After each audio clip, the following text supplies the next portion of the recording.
শোনো আল্লাহর বান্দি, তোমার জামানায় পাপাচার চলতো, অন্যায় চলতো, জুলুম চলতো, নির্যাতন চলতো, বিশেষ করে পুরুষে পুরুষে জিনা ব্যভিচার হতো।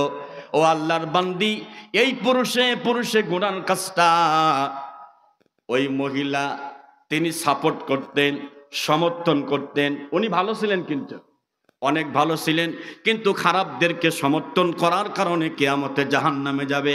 আল্লাহর অনেক বান্দা আছেন নামাজ পড়তে পড়তে কপালে দাগ পড়ে গেছে, কিন্তু সমর্থন আর সিল এমন জায়গায় মারেন যারা ইসলাম চাই না, কোরআনও চাই না, ঠিক কিনা? এমন মানুষকে যদি আপনি সিল মারেন, কিয়ামতের কঠিন ময়দানে আপনার কপালে জাহান্নাম। কষ্ট হচ্ছে মনে হয়? কষ্ট হচ্ছে? আল্লাহর নবীকে মানতে হবে কেন? 3 নম্বর কারণ, লাকাদ কানা লাকুম ফি রাসূলিল্লাহি উসওয়াতুন হাসানাহ লিমান কানা ইয়ারজুল্লাহ ওয়াল ইয়াওমাল আখির ওয়া যাকারাল্লাহা কাসীরা। আল্লাহু আকবার। কোরআনুল কারীমের 21 নম্বর পারা 33 নম্বর সূরা সূরাতুল আহজাব আয়াত নম্বর 21। লাকাদ মানে অবশ্যই, কানা মানে রয়েছে, লাকুম মানে তোমাদের জন্য, ফি রাসূলিল্লাহি মানে রাসূলের জীবনে, উসওয়াতুন হাসানা উত্তম আদর্শ রয়েছে। রাসূলের জীবনে উত্তম আদর্শ রয়েছে আমাদের জন্য। আর আমার নেতার জীবনে আমাদের জন্য কি উত্তম আদর্শ আছে গো?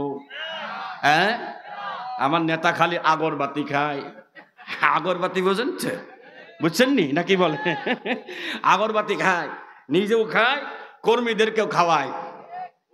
নাউজুবিল্লাহ, জোরে বলেন। আমার নেতার আদর্শ হলো রাষ্ট্রীয়ভাবে যত মাল আমার কাছে আসবে সমস্ত মালামাল নিজেদের মতো করে নিজের বাড়ি বানায়, ঘর বানায়, রাস্তাঘাটের খবর নাই, ঠিক কি না? আবার কিছু লোক বলতেছে যে না, এতদিন হয়ে গেল, আগে যেরকম অটো ইনকাম ছিল এখন তার অটো ইনকাম নাই। অটো ইনকাম বোঝেন তো আপনারা? মানে চাকরি নাই, খালি বেতন খায়। চাকরি নাই, কি বেতন খায়। তারা ইদানিং বলতেছে আগেই ভালো ছিল। হ্যাঁ, আগে দিয়ে ইনকাম ছিল না, মানে ইনকাম ছিল অটো, এখন তো অটো ইনকাম নাই। আমি ওনাদেরকে বলি দোয়া ইউনুস পড়েন, ইউনুস সারা গতি হবে না। আপনাদের নোয়াখালীর এক ভাই গান গেয়েছে ওনাদেরকে নিয়ে, আগে কি সুন্দর মাল কামাইতাম আমরা, আগে কি সুন্দর টাকা কামাইতাম, ঠিক না? টেন্ডার যখন হইতো আপাম গো ডাকতো, উন্নয়নের নামে সবে লুট্টা খাইতাম। পাইপ গান, মেশিন গান, গানেরই তোফান লইয়া আপার পক্ষে মিছিল করিতাম আমরা, লইয়া নেতার পক্ষে মিছিল করিতাম। আগে কি সুন্দর, আর দিন না মাল কামাইতাম। কষ্ট হচ্ছে আপনাদের?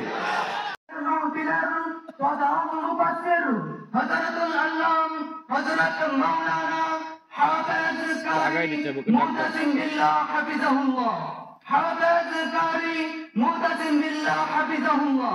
আমি মুহতারামকে মাহফিল ইলতিজামিয়া পক্ষ থেকে ওনার গুরুত্বপূর্ণ তাকরীর পেশ করার জন্য সবিনয় অনুরোধ করছি। স্ট্যান্ড আগাই দিতে হবে অল্প একটু। হ্যাঁ, মুখ থেকে দূর হয়ে যাচ্ছে। ওকে, মাশাআল্লাহ, ঠিক আছে। আসসালামু আলাইকুম ওয়া রাহমাতুল্লাহি ওয়া বারাকাতুহু। জি, সবাই ভালো আছেন?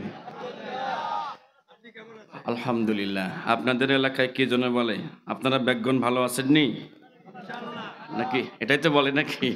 মাশাআল্লাহ, যাক একটা কথা তো শিখলাম। আলহামদুলিল্লাহ, আলহামদুলিল্লাহ। যারা আমরা মাহফিলে এসে খুশি হয়েছি তারা 2 হাত তুলে আল্লাহকে দেখায়। কারা কারা খুশি? আল্লাহ কবুল করুন, আমিন। যারা মাহফিলে এসে বেজার হয়েছেন, অসন্তুষ্ট, 1 হাত তোলেন। একজন অসন্তুষ্ট, 2 জন, 3 জন, 4 জন, আমার মনে বোঝে নাই। হ্যাঁ, যাই হোক, আল্লাহ কবুল করুন, আমিন বলেন। যে মাইকের বেস কমাই দেন, একটু রিভার্ব দেন, টোন বাড়াই দেন। জি, যারা বাহিরে দাঁড়ানো আছেন অনুরোধ করছি আপনাদেরকে দয়া করে ভিতরে চলে আসুন। চাপ দিলে মানে ভালো, ঠিক আছে। ক্যামেরাটা একটু মুছে দিন ইনশাআল্লাহ। إن الحمد لله نحمده ونستعينه ونستغفره ونؤمن به ونتوكل عليه ونعوذ بالله من شرور أنفسنا ومن سيئات أعمالنا من يهد الله فلا مضل له ومن يضلل فلن تجد له وليا مرشدا ونشهد أن لا إله إلا الله وحده لا شريك له ونشهد أن سيدنا وحبيبنا ومولانا محمدا عبده ورسوله فقد قال الله تعالى في كلامه المجيد وفي فرقانه الحميد সকলে মিলে জবান খুলে আল্লাহ তাআলাকে সন্তুষ্ট করার জন্য আমার সাথে সকলে বলুন আউযু বিল্লাহি মিনাশ শাইতানির রাজীম বিসমিল্লাহির রহমানির রহিম قتل أصحاب الأخدود النار ذات الوقود إذ هم عليها قعود وهم على ما يفعلون بالمؤمنين شهود وما نقموا منهم إلا أن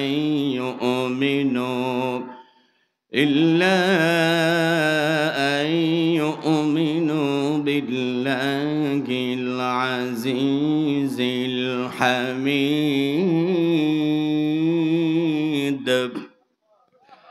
صدق الله العظيم عن سهل بن عبد الله رضي الله تعالى عنه قال قال رسول الله صلى الله عليه وسلم النجاة في ثلاثة النشيا في أكل الحلال وفي أداء الفرائض والاقتداء بالنبي صلى الله عليه وسلم إن الله وملائكته يصلون على النبي يا أيها الذين آمنوا صلوا عليه وسلموا تسليما اللهم صل على محمد وعلى آل محمد كما صليت على إبراهيم وعلى آل إبراهيم إنك حميد مجيد اللهم بارك على محمد وعلى آل محمد كما باركت على إبراهيم وعلى آل إبراهيم إنك حميد مجيد سعيد فيرما أمغد فيرما أنس فيرما شنت فيرما أبرار فهد فيرما وفيصل فيرما ইয়ামিন ভাইয়ের মা হৃদয় ভাইয়ের মা তোমরা বড়ই ভাগ্যবতী আনলে ধরাই দিনের জ্যোতি সালাম জানাই তোমায় ফেরেশতা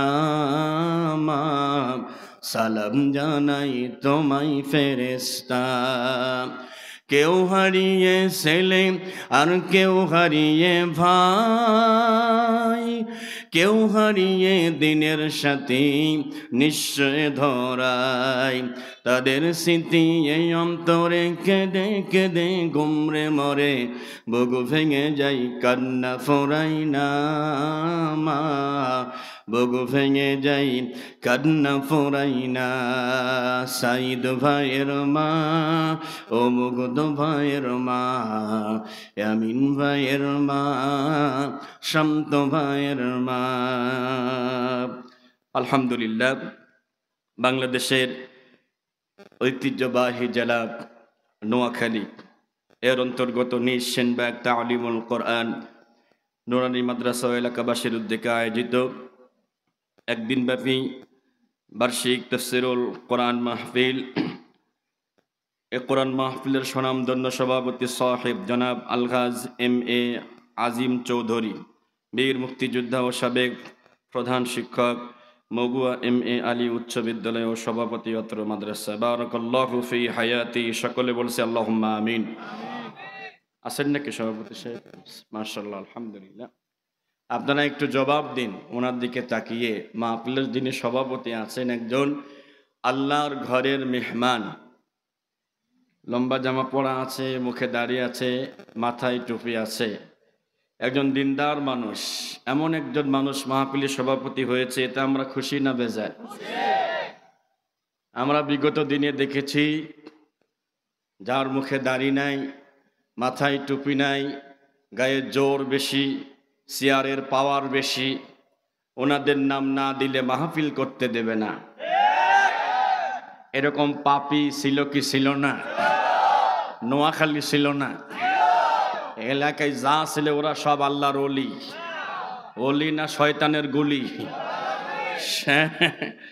চিন্তা করে দেখেন, আমি 22 সালে যে মাহফিলটা করছিলাম আমাদের প্রিয় সবুজ ভাইয়ের মাধ্যমে, কৌশলে নাম একটু মানে কুষ্টিয়ার বক্তা কেন, এতটুকু অপরাধ ছিল আমার।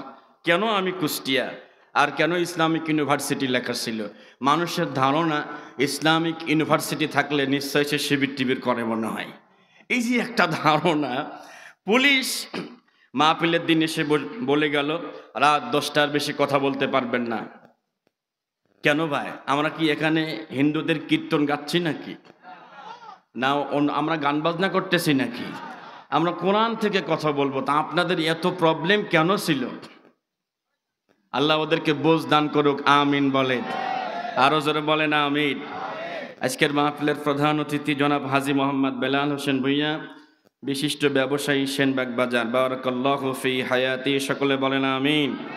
মাহফিলের সার্বিক তত্ত্বাবধানে যিনি আছেন জনাব আলী আক্কাস মেম্বার সাহেব, আল্লাহ পাক তারে কবুল করুন, আমিন। কথা বলেছেন মাওলানা শহীদুল ইসলাম সাহেব, হযরত মাওলানা আবু সাইদ আব্বাসী সাহেব ভোলা। চমৎকার কণ্ঠ, অত্যন্ত সুললি কণ্ঠে আপনাদের কাছে কোরআন সুন্নাহ থেকে কথা বলেছেন। আমি গুনাহগার আপনাদের সামনে হাজির হয়েছি সেই কুষ্টিয়া থেকে। গতকাল রাত্রে মাহফিল করছে সিরাজগঞ্জ, সেখান থেকে মাহফিল করেই রাতেই রওনা দিয়ে ঢাকা ছিলাম। ঢাকার থেকে আপনাদের এখানে আসলাম। লম্বা সফরের কারণে শরীরটা একটু দুর্বল হয়, তবে এখানে এসে আপনাদের মুখে পেয়েছি হাসি, আমিও খুশি। আমার শরীরটাও আলহামদুলিল্লাহ অনেক ভালো হয়ে গেছে। আলহামদুলিল্লাহ জোরে বলেন, মন থেকে বলেন আলহামদুলিল্লাহ। রসুলের প্রতি দরুদ ও সালাম পাঠ করে নিচ্ছি, সকলে পড়ুন সাল্লাল্লাহু আলাইহি ওয়াসাল্লাম। এই যে মাহফিলে বসা আছেন, এই জাতীয় মাহফিলে বসলে, কোরআন শুনলে লস হয় না ক্ষতি হয়?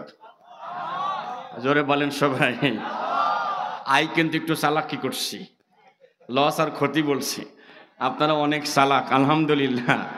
নোয়াখালীর মানুষ তো যেখানেই যাবেন সব জায়গায় নোয়াখালীর মানুষ। হজে গেছি, একটা প্রাইভেট ভাড়া করছি, রসুলের এলাকাগুলো ঘুরে দেখবো। আমি জিজ্ঞাসা করতে আপনার বাসা কোথায়? কাজে আই নোয়াখালীলা। ওখানেও নোয়াখালী, যেখানে যাবেন সেখানেই নোয়াখালী। ইসলামের জন্য, কোরআনের জন্য যদি জীবন দেওয়া লাগে, সবার আগে কাদের জীবন পাওয়া যাবে? আমার বিশ্বাস, আমার মন বলে নোয়াখালীর যুবকদের পাওয়া যাবে। ইসলাম কায়েম করার জন্য যদি জীবন দেওয়া লাগে, কে কে পারবা? তাকবীর দিয়ে আল্লাহকে হাত দেখায় দাও।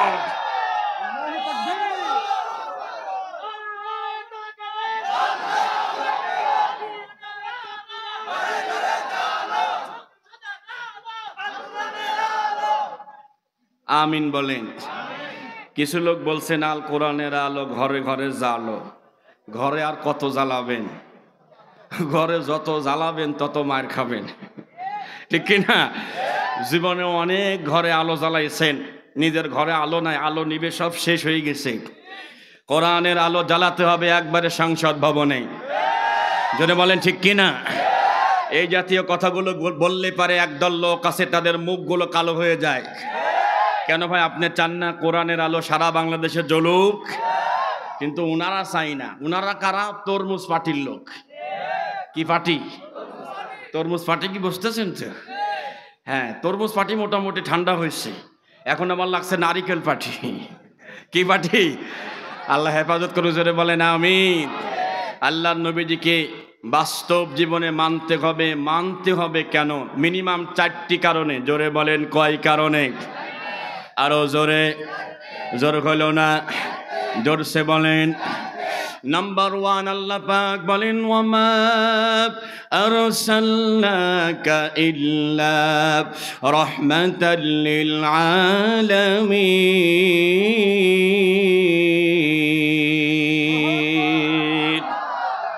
একসাথে বলেন তো আল্লাহু আকবার। বিয়ে করেন নাই কারা কারা হাত তোলেন তো দেখি। মাশাআল্লাহ, তুলে রাখেন। আল্লাহ ওদের তুমি সুন্দরী বউ দাও। মহা খুশি, আমিন জোরে হয়েছে নাকি? দেই, যারা বিয়ে করেন নাই তারা হাত তোলেন, শুধু তারা তাকবীর দিবেন। মুরব্বী যারা আছেন, যারা বিয়ে করেছেন চুপ থাকবেন। বিয়ে করেন নাই তাকবীর দিয়ে প্রমাণ করেন যে বিয়ে করার উপযুক্ত হয়েছেন। লিল্লাহে তাকবীর। বাবা, সবাই দিলেন নাকি? বিয়ে যারা করেন নাই হাত তোলেন তো ভাই, তুলে রাখেন। বিয়ে যারা করেছি হাত তোলেন, তোলেন তোলেন তোলেন। ওদেরকে হারাতে হবে, কঠিন তাকবীর হবে। লিল্লাহে তাকবীর। আওয়াজ কোন দিক বেশি হয়েছে? হ্যাঁ, আমাদের আওয়াজ বেশি হয়েছে না? ওদের আওয়াজ বেশি হবে না তো? এই বর্তমান সমাজ, যুব সমাজ সব প্রতিবন্ধী হয়ে গেছে। প্রতিবন্ধী হওয়ার মূল কারণ হচ্ছে এই যে মোবাইল শরীফ। কি শরীফ? এটাও শরীফ হয়ে গেছে, বুঝছেন? আল্লাহ রহম করো, আমিন বলেন। তেলাওয়াত শেষে হাত ইশারা দেব। ইমান যদি ভালো হয় আল্লাহু আকবার জোরে হবে। আর ইমান যদি বয়লার মার্কা হয়, বয়লার বোঝেন তো আপনারা? ওটারে নোয়াখালীতে কি কয়? পোলট্রি। পোলট্রি, ঠিক আছে, এর ভাষা ঠিক আছে। এইবার একটা তেলাওয়াত সাথে হাত ইশারা দেব, আল্লাহু আকবার জোরে হবে সবার মুখ থেকে। ওমা আরসালনাকা ইল্লা রাহমাতাল লিল আলামিন।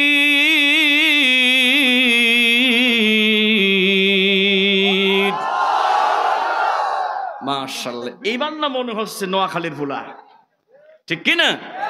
সূরাতুল আম্বিয়া 17 নম্বর পারা 10 নম্বর পৃষ্ঠা শেষ নম্বর করে 107 নম্বর আয়াতে কারিমা। ওয়া মানে এবং, মা মানে যা অথবা না, আর সাল্লাকা মানে আপনাকে পাঠিয়েছি, প্রেরণ করেছি, ইল্লা মানে সারা বা ব্যতীত, রাহমাতাল লিল আলামিন। রব বলেন as a mercy for the whole world. নবী, আমি আপনাকে দুনিয়াতে পাঠিয়েছি গোটা বিশ্বের জন্য আপনি রহমত। আসতে বলেন সুবহানাল্লাহ।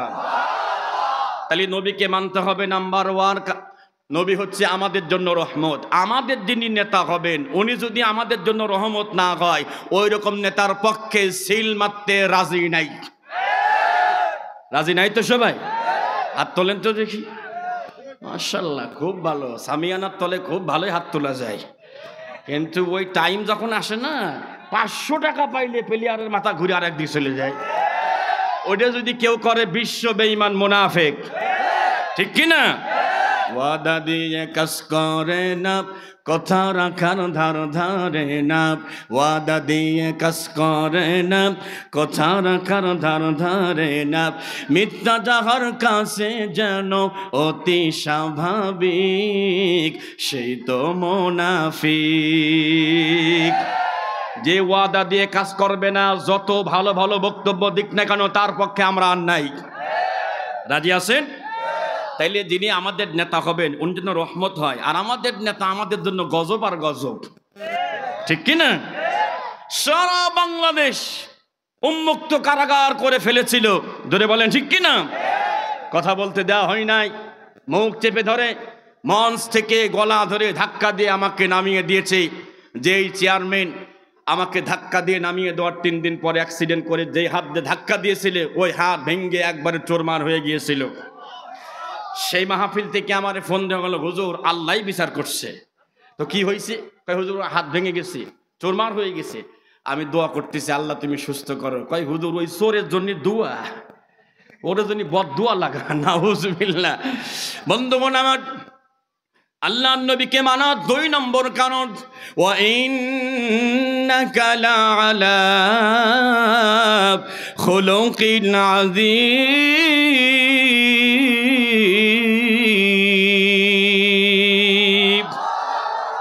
সূরাতুল কলম 29 নম্বর পারা 3 নম্বর পৃষ্ঠা প্রথম নম্বর রুকু 4 নম্বর আয়াতে কারিমা। ওয়া মানে এবং ইন্নাকা মানে নিশ্চয় আপনি লা আলা মানে প্রতিষ্ঠিত আছেন, খুলুকিন আজিব মানে মহান চরিত্রের উপরে। সুবহানাল্লাহ জোরে বলে। তাইলে নবীকে মানবো কেন? নবীর চরিত্র সবচেয়ে ভালো ছিল। আর আমাদের নেতার চরিত্র শালি শুধু ফাঁকা মাঠে গোল দেয়। কথা কন ঠিক কি না? ফাঁকা মাঠে গোল বোঝেন তো? হ্যাঁ, তিনবার গোল দিচ্ছে ফাঁকা মাঠে। দেওয়ার পরে কুষ্টিয়া জেলার একটা জায়গা আছে মজমপুর, সেখান থেকে রওনা দিয়ে বড় বাজার, পুরা রাস্তায় স্লোগান দিচ্ছে আমার নেতার চরিত্র ফুলের মতো পবিত্র, নামাজ নাই একক তো, ধোকাবাজিতে পাকা ভক্ত। ঠিক কিনা? ধোকাবাজিতে পাকা ভক্ত বাটপার আছে না নাই? হ্যাঁ, আবার দেখবেন আমার ভাইরা উরি বাপ রে বাপ এমন কথা বলবে মনে হবে যে ওনার কলিজাকে আপনাদের খাওয়ায়া দেবে। আল্লাহ রহম করো, আমিন বলেন। তাহলে যিনি নেতা হবেন তার চরিত্র একের হওয়া লাগবে, মনে থাকবে তো? তাছাড়া কিয়ামতের কঠিন ময়দানে আল্লাহর সামনে একজন নবীর স্ত্রী আল্লাহর সামনে দাঁড়াবেন। আল্লাহ বলবেন গেট আউট, বের হও, তোমার স্থান জাহান্নামে। Can you imagine that my dear brother and sister? বুঝতে পারছেন কেমন কথা? নবীর স্ত্রীকে আল্লাহ বলবে গেট আউট, তাহলে আমাদের স্ত্রীর খবর কি? কতক্ষণ? কারণটা কি? তিনি হচ্ছেন লূত আলাইহিস সালামের স্ত্রী। আল্লাহকে বলবেন আল্লাহ আমার অপরাধ কি, আমার দোষটা কি? মহিলা মানুষ যারা অপরাধ করে বেশি বেশি তো দোষ স্বীকার করতে চায় না, ঠিক কি না? হেলিকপ্টার ভাড়া করে উপর থেকে গুলি মারা হয়েছে, সেই গুলি জানালা ভেদ করে নবজাতক শিশুর কপালে গুলি লেগে পিছন দিক থেকে বের হয়ে গেছে। এর জবাব কে দিবে? আর আপনি বলতেছেন যে আমার কোনো অপরাধ নাই। হাফেজে কোরআন জসিম ভাইকে লগি দিয়ে মেরে মেরে লাশের উপরে ড্যান্স করেছে, নাউজুবিল্লাহ বলবেন না? আল্লাহর বান্দি লূত আলাইহিস সালামের স্ত্রী আল্লাহর কাছে প্রশ্ন করবে আল্লাহ আমার অপরাধ কি, কেন আমি জাহান্নামে যাব? ওয়ালুতান ইয ক্বালা লিকাওমিহি আতাতুনাল ফাহিশা মা সাবাকাকুম বিহা মিন আহাদিন মিনাল আলামিন। জোরে কোন আল্লাহু আকবার। আল্লাহ পাক আল্লাহ নবীজি লূত আলাইহিস সালামের স্ত্রীর কাছে আল্লাহ জবাব দিবেন, হিন্দু বাড়িতে পূজা যখন গইতো আমরা সবাই মিলে মূর্তি ভাঙিতাম, তদন্তের কি দরকার? আমরাই সরকার হুজুরদের কায়দা মতো ফাঁসিয়ে দিতাম আমরা। কথা কোন ঠিক কিনা? হুজুরদের কায়দা মতো ফাঁসিয়ে দিতাম। আগে কি সুন্দর মাল কামাইতাম আমরা, আগে কি সুন্দর টাকা কামাইতাম, এখন টাকা কামাই নাই, মাথা হ্যাং হয়ে গেছে। আমরা মাহফিল শেষ করে প্রাইভেট নিয়ে যখন বাসায় যাই, অধিকাংশ মাহফিলে প্রাইভেট থাকে। এখন এই নারিকেল পার্টির লোক যারা, তরমুজ পার্টির লোক যারা, আগে অটো ইনকাম ছিল এখন ইনকাম নাই, আর রাস্তায় যখন যাই আমাদের গাড়ি থামায় দিয়ে বলে হুজুর যা আছে দিয়ে যান, না একবারে ফুটিয়ে করে ফেলবো। যা আছেন মানে আপনাদের 20-30 হাজার টাচ দিছে, এটা তাড়াতাড়ি দেন, আমাদের কিছু করার থাকে না, অসহায়। গাড়ির কাজটা নামায় টাকা দিয়ে মোবাইল দিয়ে বলতে হয় মামা গায়ে হাত দিয়েন না, যা আছে নিয়ে যান, ঠিক না? এই পরিবেশ আবার শুরু হয়েছে। আল্লাহ হেফাজত করে, জোরে বলে না আমিন। বন্ধুগণ আমার, আল্লাহর নবীজি কেমন আদর্শ ছিল, কেমন চরিত্রবান ছিল, আপনাদের কাছে একটা প্রশ্ন করি, জবাব দিবেন। নবী আমার তার গোটা জীবনে কত বছর বেঁচে ছিলেন বলেন তো দেখি? 63। কয় বছর? নবুয়তের আগে কত বছর? 40। নবুয়তের পরে 23। এই 23 বছরে আল্লাহর নবীজি মক্কায় ছিলেন কত বছর? সবাই বলেন 13। মক্কা থেকে মদিনায় চলে গেলেন। এমনি এমনি আল্লাহর নবীজি মক্কা থেকে মদিনায় চলে গেলেন, তাই না? এমনি গেলেন না? আমরা অনেকেই মনে করি মনে হয় এমনি চলে গেছেন। না না বন্ধু, এমনি এমনি যায় নাই। অত্যাচার, জুলুম, নির্যাতনের কারণে আল্লাহ নবীজি মক্কায় থাকতে পারেন নাই, মদিনায় চলে গেলেন। যাওয়ার আগে আবু জেহেল একটাবার আল্লাহর নবীকে কঠিন একটা ধমকি দিয়েছিল, ওয়াকালাল্লাযীনা কাফারু লিরুসুলিহিম লানুখরিজান্নাকুম মিন আরদিনা আও লাতাউদুন্না ফী মিল্লাতিনা ফাআওহা ইলাইহিম রাব্বুহুম লানুহলিকান্নাজ জালিমিন।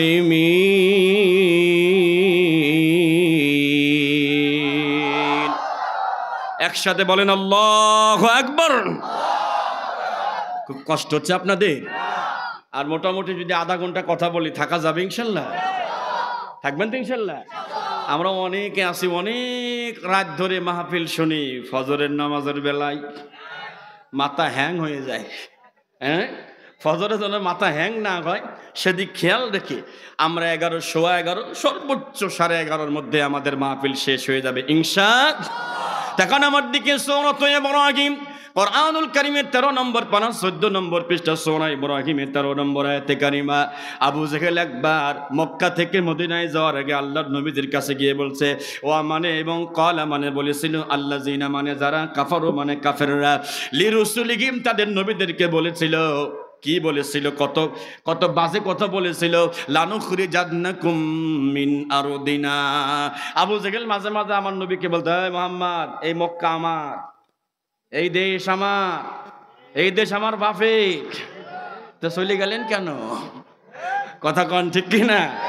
বারবার খালি ঘোষণা দেন আমার বাপের দেশ, বাপের দেশ বলে। ছেলে বিয়ে করছে বাইরে, মেয়ে বিয়ে দিছে বাইরে, হ্যাঁ সব বাইরে, ওই খালি ছিল এই দেশে আমাদের দেশের মাল খাওয়ার জন্য। ধরে বলেন ঠিক কিনা? তো দেশের প্রতি এত মহব্বত, একটা পোলা তো দেশে পড়াশোনা করালো না। কষ্ট হচ্ছে মনে হয়। ওই আবার উড়িয়ে যাওয়ার পরে ওখান থেকে মাঝে মাঝে ফোন করতেছে, শর্ট করিয়ে ঢুকি পারবো, এবার আসেন খেলা হবে। ধরে বলেন ঠিক কিনা? ওখানে গিয়ে উনি গান ধরছে, ও পোলা পান রে পালায় গেলাম তোদের কারণে। কথা কন ঠিক কিনা? রে জাপান বস্তায় ভরি, ওরে দিনের ভোট রাত্রি করি, উন্নয়নের গান ধরি, তবু তোদের মন পাইলাম না রে, ও পোলা পান রে পালায় গেলাম তোদের কারণে। আমাদের কলিজার টুকরা যুবকরা যারা আজকে আমাকে রিসিভ করে নিয়ে আসলো, ওদের রক্তের গতি, রক্তের পার আমি টের পাইছি। কেউ বুঝুক আর না বুঝুক, নোয়াখালীর যুবকদের রক্তের কি পাওয়ার, কি শক্তি, এটা কেউ জানুক আর না জানুক, ডাইনি ভালো মতো জানে। কথা কান ঠিক কিনা? এক ডাইনি চলে গেছে, এদেশে ইসলাম যেন কায়েম না হয়, আর এক দলের মাথা খারাপ হয়ে গেছে। যদি ওরা আমাদের ইসলামকে বাধা প্রদান করে, ওদেরকে বাধা দিতে হবে। যুবকরা কে কে পারবা? তাকবীর দিয়ে আল্লাহকে দেখায়া দাও, লিল্লাহি তাকবীর।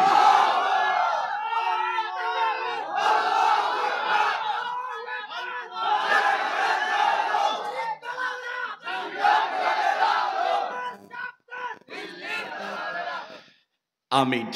যতগুলো মানুষকে মারা হয়েছে, ছাত্রদেরকে মারা হয়েছে, একজন মা, অসহায় মা সাংবাদিক সম্মেলন করে বলছিলেন যে, পুলিশদেরকে উদ্দেশ্য করে বলছিল, আমার ছেলেকে তে একটা গুলি করলে আমার ছেলে মারা যেত, তো বাকি 9টা গুলি কেন করলেন আমার ছেলেকে? আল্লাহু আকবার বলেন। কত আত্মনাদ তার মনে, কত কষ্ট, কেন আমার ছেলের খামাকা 9টা গুলি কেন বেশি করলেন? আমার মন বলে, যারা ছাত্রদেরকে গুলি চালিয়েছে এই দেশের একটা পুলিশও না, সব ভারতের দালাল পুলিশ। যদি বলেন ঠিক কিনা? যদি একবার রুখে দাঁড়ান, একবার দাঁড়িয়েছেন আর একবার দাঁড়ান, দিন কায়েম হয়ে যাবে ইনশাআল্লাহ। কষ্ট হচ্ছে মনে হয়, হ্যাঁ? আবু জেহেল আমার নবীকে বলেছিল, লানুখরিজান্নাকুম মিন আরদিনা, লানুখরিজান্নাকুম, লামে তাগিদ, নুনে তাগিদ দিয়ে আবু জেহেল ধমকাচ্ছে আর বলছে, বের করে দেব, থাকতে দেব না, বের করে দেব, থাকতে দেব না। আমাদের ডাইনি আম্মা বলেছিলেন মিজানুর রহমান আজহারি ভাইকে বের করে দিব, বের করে দিয়েওছিল। আজহারি ভাই দেশে মাহফিলে লোক কাটে না, আর ওই বাইরে বসে বসে কাঁদতেছে, আল্লাহ কি হয়ে গেল। ঠিক কিনা? ওনারে এয়ারপোর্ট থেকে, আজহারি বাইরে এয়ারপোর্ট থেকে কিছু পুলিশ গিয়ে বলছে যে দেশের যা পরিস্থিতি, যদি দেশে থাকেন তাহলে ওই আয়না ঘরে থাকা লাগবে, আর যদি বাঁচতে যান তাহলে ফ্লাইট যেখানে ছিলেন সেখানেই চলে যান। আল্লাহর কি খেলা! মাত্র 4 বছরের মাথায় সব উলাট পালাট হয়ে গেল। সে আল্লাহ আছে না নাই? দুর্বল হয়ে গেছে? আগের মতো শক্তি আছে তো? কিন্তু নারিকেল পার্টির লোক এটা বিশ্বাস করে না। ওরা কইছে না, শক্তি নাই মনে হয়। তাকাও আমেরিকার দিকে, তাকাও, দেখো ক্যালিফোর্নিয়ায়, দেখো লস অ্যাঞ্জেলস দিকে তাকায় দেখো, পুড়ে ভস্ম হয়ে গেছে। কত রকম ফায়ার সার্ভিস, কোনো কাজ হচ্ছে না। হুজুর ডেকে নিয়ে এসে আজান দিচ্ছে, কে রে এখন হুজুর লাগে কে? ঠিক কিনা? হুজুর লাগে কেন এখন? তারা বলেছে আমরা অপরাধ হয়ে গেছি, আমরা আর আমাদের সর্বোচ্চ চেষ্টা করেছি কিন্তু আগুন নিভাতে পারতেছে না। আমেরিকা শুনে রাখো, তুমি লেবাননে আগুন জ্বালিয়েছো, তুমি ইরাকে আগুন জ্বালিয়েছো, গাজায় আগুন জ্বালিয়েছো, ফিলিস্তিনে আগুন জ্বালিয়েছো। ফিলিস্তিনের প্রায় প্রত্যেকটা ঘরে মা, ছেলে, বোন, স্ত্রী সবাইকে ঘরে ঢুকিয়ে বাইরের থেকে তালা দিয়ে কেরোসিন পেট্রোল দিয়ে আগুন ধরায় দেশে। মজলুমের চোখের পানি মনে রাখবেন ভালো করে, ইত্তাকি দাওয়াতাল মাজলুম ফাইন্নাহা লাইসা বাইনাহা ওয়া বাইনাল্লাহি হিজাব। আল্লাহর নবীজি বলছে মজলুমের বদদোয়া থেকে বেঁচে থাকো। কোন মার চোখের পানি যদি এক ফোঁটা পানি যদি জমিনে পড়ে, এ পানি জমিনে পড়ে না, এ জমি সরাসরি আল্লাহর আরশে চলে যায় এই চোখের পানিটা।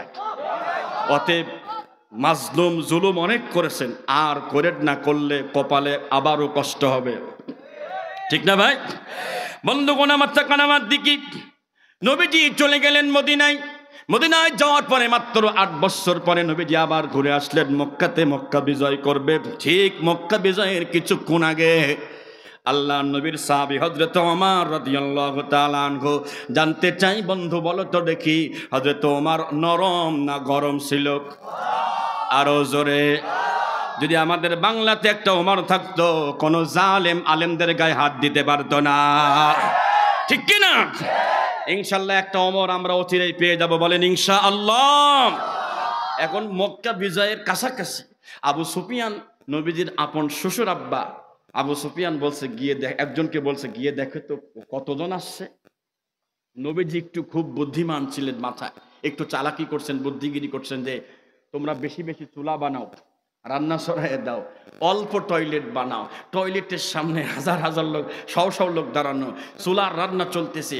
উনি এসে রান্নাঘর যে চুলা গুনতেছে, মানুষ গড়ে নাই, চুলা গুনে শেষ করতে পারে নাই, গিয়ে বলতেছে চাচা খবর ভালো না। তার মানে যে পরিমাণ চুলা বানাইছি ওটা তো গুনে শেষ করতে পারলাম না, মানুষ কি গুনবো? সুবহানাল্লাহ জোরে কমান। আবু সুফিয়ান কই তুই থাক আমি যাই। পরের দিন সকালবেলা আবু সুফিয়ান দৌড়ে এসেছে দেখার জন্য, কাবা ঘরের আশপাশে ঢুকছে, পড়েছে হযরত ওমরের সামনে। বড় মেজাজি মানুষ দেরি করে নাই, আবু সুফিয়ানের কলার চেপে ধরে এক টান দিয়ে নবীজির কাছে গিয়ে বলছে, ইয়া রাসূলুল্লাহ, মক্কায় থাকা অবস্থায় লোকটা অনেক জ্বালিয়েছে, অনেক অত্যাচার করেছে, একটু পারমিশন দেন, ওরে দেখে নেব। আর বলছে আজ খেলা হবে। আল্লাহর নবীজি বললেন, ওমর কলার ছেড়ে দাও, কলার ছেড়ে দাও। কলার ছেড়ে দিলেন, তাও থরথর করে কাঁপছে। নবীজি বললেন, কাঁপো কেন? কাঁপবে না, কাঁপার সময় এসেছে, কথা কন নাকি? থরথর করে কাঁপো কেন? কি চাও বলো? আবু সুফিয়ান বাগ দিয়ে বলছে, নবী মুহাম্মদ, যা অপরাধ করেছি মাফ পাওয়ার মতো না, তোমার কাছে শুধু একটা জিনিস চাই, তুমি মাফ করে দাও। আল্লাহর নবী দেরি করেন নাই, এক বাক্যে বলেছে, আবু সুফিয়ান তোমারে মাফ করলাম, তোমার এলাকায় যে যেখানে আশ্রয় নিবে আমি সবাইকে মাফ করে দিলাম। সুবহানাল্লাহ। আদর্শ কারে কয় দেখেন, এমন একজন নবী আমরা পেয়েছি। We have found a prophet Muhammad sallallahu alaihi wasallam. He is the mercy for the whole world. Muhammad sallallahu alaihi wasallam is the founder of Islam. We should imitate the prophet Muhammad sallallahu alaihi wasallam in all places, because will support us when everyone will face a hard situation. এমন একটা পরিবেশ সময় আসবে যেদিনে নবী ছাড়া সুপারিশ করার কেউ থাকবে। আবু সুফিয়ানকে ঘোষণা দিলেন আল্লাহ নবীজি, ঘোষণা দিলেন যে দাও সবাইকে মাফ। কিছুক্ষণ পরে আল্লাহ নবীজির মুখের কাছে মৌমাছির মতো গুনগুন গুনগুন করে আওয়াজ শুরু হলো। জিব্রাইল এসে গেলেন। জিব্রাইল এসে বলছে, হুজুর ও মুহাম্মদ, কান খুলে শুনে রাখো, আপনি তো সবাইকে মাফ করে দিয়েছেন, আরশের মালিক আল্লাহ তিনি সবাইকে মাফ করেন নাই। আল্লাহু আকবার জোরে বলেন। তার মানে মাথা তো হ্যাং হয়ে গেছে। নবী কয় মাফ করে দিয়েছি, আল্লাহ কয় ওহু মাফ হবে না, সবার মাফ হবে না। জিব্রাইল বললেন, ও নবী, কয়েকজন ব্যক্তির নাম আমি বলছি লেখেন। আবু জেহেলের বড় ছেলে ইকরামা, আব্দুল্লাহ ইবনে খেতাল, তার দুইজন নর্তকী দাসী আসমা বিনতে মারওয়ান, আব্দুল্লাহ বিন সাবা, আব্দুল্লাহ বিন সাদ বিন সারা, হাব্বার বিন আসওয়াদ, হারিস বিন নুফাইল। এরপরে ওয়াসিস আরো কয়েকজনের নাম বললেন। আর বললেন, ও নবী, এই নামগুলো দুইটা কাপড়ে লেখেন, দুইটা কাগজে লেখেন। একটা কাগজ কাবা শরীফে টানায় দেন, আর একটা কাগজ ওমরের কাছে দেন।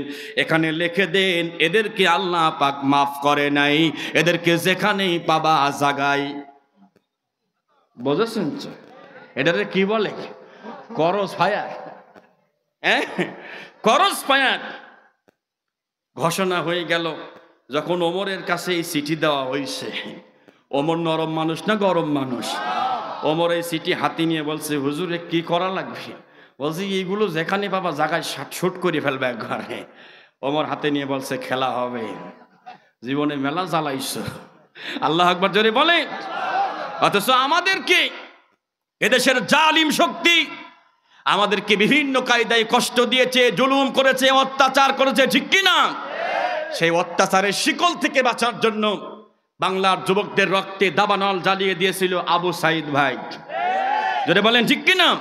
আমার ভাবতে বড় অবাক লাগে, আমার ভাবতে বড় অবাক লাগে, বোঝাই কেমন করে, আমার টাকাই কিনা গুলি আমার বুকেই মারে মাগো, আমার টাকাই কিনা গুলি আমার বুকেই মারে। সবাই, আমার ভাবতে বড় অবাক লাগে, বোঝাই কেমন করে, আমার টাকাই কিনা গুলি আমার বুকেই মারে মাগো, আমার টাকাই কিনা গুলি আমার বুকেই মারে। কি অপরাধ ছিল আবু সাইদের, দিয়েছিল বুক পেতে, ন্যায্য দাবি আদায় করতে গিয়েছিল রাজপথে। যদি বলেন ঠিক কিনা? আমি শহীদ মায়ের করুণ কান্না, আবু সাইদ মায়ের করুণ কান্না থামাই কেমন করে, আমার টাকাই কিনা গুলি আমার বুকেই মারে মাগো, আমার টাকাই কিনা গুলি আমার বুকেই মারে। কষ্ট হচ্ছে আপনাদের? খুব কষ্ট হচ্ছে কি? আচ্ছা, তাহলে নবীজি কেমন আদর্শ ছিল? এই যে নামগুলো কাবা শরীফে টানায় দেওয়া হলো, আবু জেহেলের বড় ছেলে টের পাইছে, পালাই চলে গেছে রাতের বেলা। যারা জুলুম অত্যাচার করে দিনের বেলা পালাইতে পারে না। যারা কান ঠিক কিনা? আমরা তো দেখছি যারা পালাই গেছে সবকে দিনে পালাইছে নাকি? কেউ কেউ আবার বোরকা পরেছে। ওরে বাপ রে বাপ, বোরকা পড়ছে কেন? বোরকা পড়ছো কেন? ঘুরি বাপরা, কেউ আবার এত বড় দাড়ি কাটি একবারে। নাউজুবিল্লাহ জোরে বলেন। খুব খারাপ লাগতেছে কি ভাইয়ের আমার? আর মাত্র 20-25 মিনিট। তাকান আমার দিকে। আল্লাহর নবীকে মানার 4 নম্বর কারণ, কুল ইন কুনতুম তুহিব্বুনাল্লাহ ফাত্তাবিউনি ইউহিব্বুকুমুল্লাহ ওয়া ইয়াগফির লাকুম যুনুবাকুম।